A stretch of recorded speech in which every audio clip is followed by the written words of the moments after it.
After spending the day celebrating a big win off the field, we go back to the field for a preview of the Vikings-Lions for this Sunday's matchup.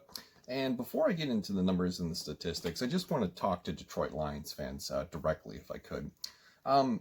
If there's ever a situation that arises where Detroit finds themselves in the playoffs or doing really well, I have no animosity towards this team. Out of all of the rivals in the NFC North, the Green Bay Packers, Chicago Bears, and Detroit Lions, Lions fans, I kind of jive with you. I feel the vibe in Detroit. You know, I like a lot of the players that you have. I like a lot of the players that have been there. Calvin Johnson was, awesome to watch. T.J. Hawkinson is a fun young tight end. Matthew Stafford has been a fun quarterback for a number of years. The amount of game-winning comebacks he has compared to total wins is insane. I really wish Javid Best would have worked out for you guys when you had him. Unfortunately, it just didn't. Who else? There's a lot. It's just never come together. There's really nobody in the Detroit Lions organization that's ever annoyed me. Maybe Schwartz a little bit. But unfortunately, Matt Patricia is currently a head coach that I cannot stand, and there's no real reason for that other than personal bias. So I have no grievances towards the Detroit Lions as a rival. I think the team's actually pretty cool. Colors are good. Jersey's nice. Players are pretty sweet. It's just been a bad number of years of luck for y'all. Oh yeah, Barry Sanders, one of the greatest running backs of all time. Also liked Herman Moore. I was just old enough to catch him at the end of his career. So anyway, after all of that, I should be talking up my own team and not yours. A preview of the Minnesota Vikings versus the Detroit Lions for this Sunday. Week 10 is already here. Holy crap. Is it week 10? Yeah, it's week 10. So the Minnesota Vikings are 2-5, surprisingly, depending on which way you look at it. Nobody really assumed that they were going to have 5 losses already by this point in the season. And after the first 4 losses, nobody really thought they were going to have any wins, but here we are at 2-5. The Detroit Lions are 3-4. They've stolen a couple this year. They probably should have had not lost the one in opening day against the Bears. Unfortunately, DeAndre Swift and his drop touchdown loom long, where you could be sitting at 4-3 currently. For the offensive comparisons, Vikings 16th overall offense in the league, 23rd in passing, 6th in rushing, 27th in pass protection. Compare that to the Detroit Lions, 22nd in total offense, 16th in passing, 29th in rushing, 25th in pass protection. So pretty much mirror images of each other. The Vikings can't throw, the Lions can throw. The Vikings are really good at running the ball. The Lions are not very good at running the ball, and unfortunately for Detroit, not being able to run the ball has been a staple of the franchise for a number of years. I forget what the statistic is, but they went the longest without a 100-yard game from a running back for just the longest time. I think it was Kerryon Johnson that finally broke that. So going on to the defensive rankings, total defense, the Vikings are 29th this year. Against the pass, they're 30th in the league. Against the run, they're 19th. And against with their pass rush efficiency is 15th in the league.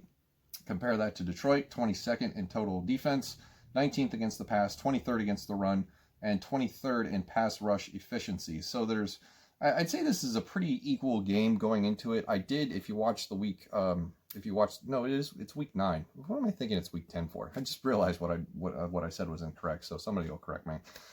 Going into the week, we'll just call it that. Going into the week, and I lost my thought. I lost my thought process. Anyway, going into this game, you would think that this is, a pretty evenly matched game, just basically looking at the numbers. But the Vikings surprised everyone last week by punching the Packers in the mouth with the running game, and that's what they're going to need to establish in order to win this game against Detroit. So the key for victory for the Minnesota Vikings is to let Dalvin cook. Don't get away from that game script.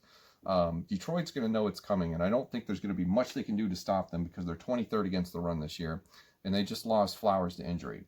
Their pass rush efficiency is also 23rd on the year, but Everson Griffin is kind of mad about it this week, which is one of our top storylines, which refers to Mike Zimmer's comments in one of his weekly press conferences where he said that Everson Griffin was a good, not great player, and apparently Michael Jordan meme, I took that personally, applies to Everson Griffin in this situation.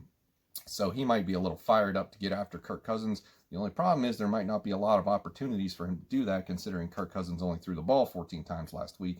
And I imagine that Minnesota is going to want to limit that as much as they can. They don't want to put the ball in the hand of Kirk Cousins and tell him to drive down the field and win the game, because after the Atlanta game, I think trust has been lost in him just a little bit.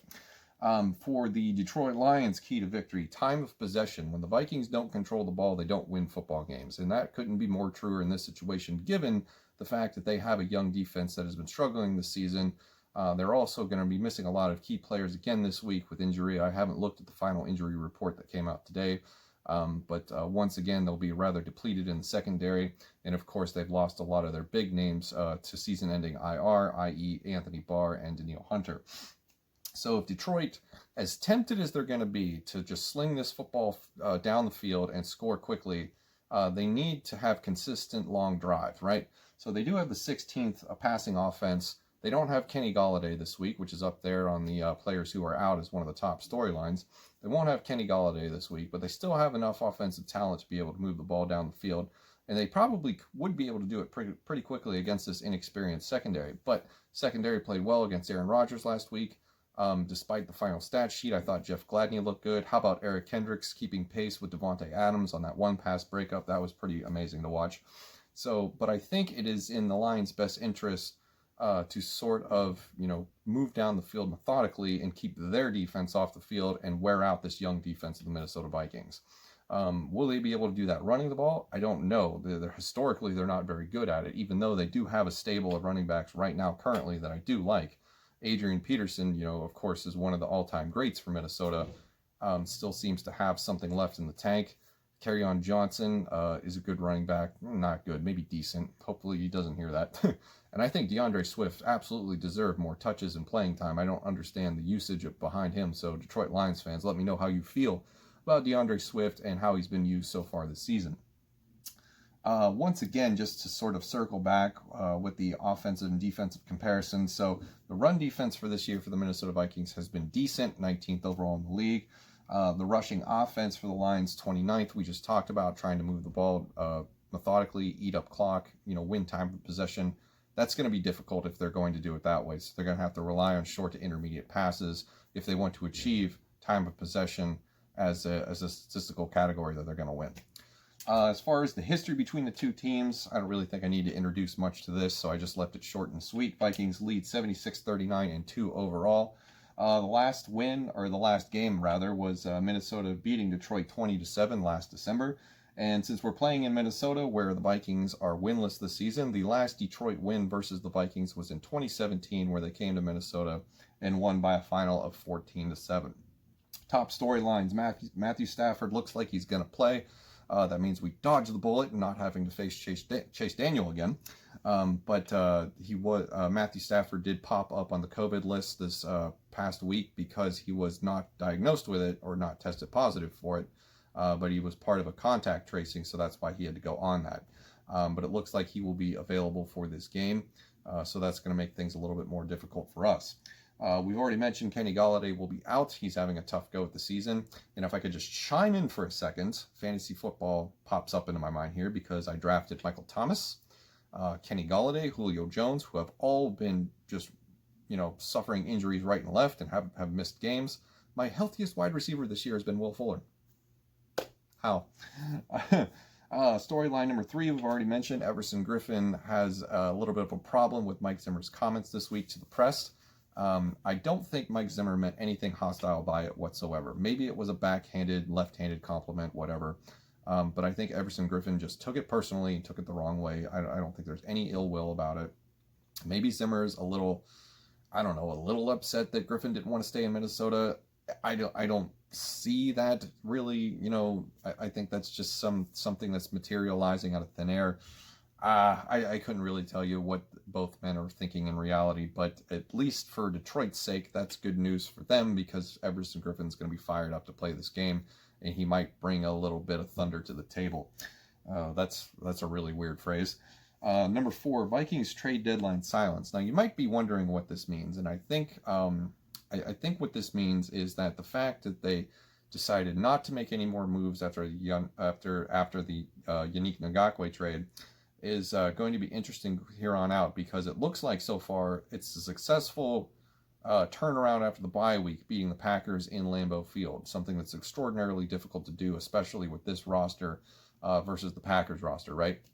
So the trade deadline is gone. Can't make any more moves. So if you wanted to be a seller, you were either doing it then or you're not doing it at all. Now, the trade deadline, is always this overhyped thing when it comes to football. It's not baseball. It's not hockey. It's not the NBA, where teams get pieces that they need to make a final push in the second half. This is completely different. But the reason I point this out is because they made no moves at the trade deadline. We all thought maybe they would get rid of some veterans, dump some salary, Harrison Smith, Anthony Harris, who it might be, who knows. But if they lose to Detroit, maybe that's a thing that we end up revisiting the next day. Like, you knew this team was bad. You knew that Green Bay win was a flash in the pan. Why did that stop you from making moves when you had the chance? So that's just something to think about if Detroit happens to pull off the victory this Sunday against Minnesota. So that's going to do it. That's our game preview for the weekend. Going to go back to watching Florida, Georgia, and Minnesota, Illinois, even though the Gopher game's pretty much in hand at this point, and the Georgia game is pretty entertaining right now. So I did pick Detroit. I'll just say this in closing. I did pick Detroit in the Pick'em video the other day to win this game. I'm still confident in that outcome, and I hope I'm wrong. But I just think that they may be a little, they may be coming down a little bit from a big-time high against Green Bay, and the fact that, this isn't going to be outside. This isn't going to be 40-mile-an-hour winds. They're going to be able to throw the ball against the Vikings defense. So this should be a way different game. And I'm just preparing mentally for that. So thank you very much for watching. I'll see you in the next one.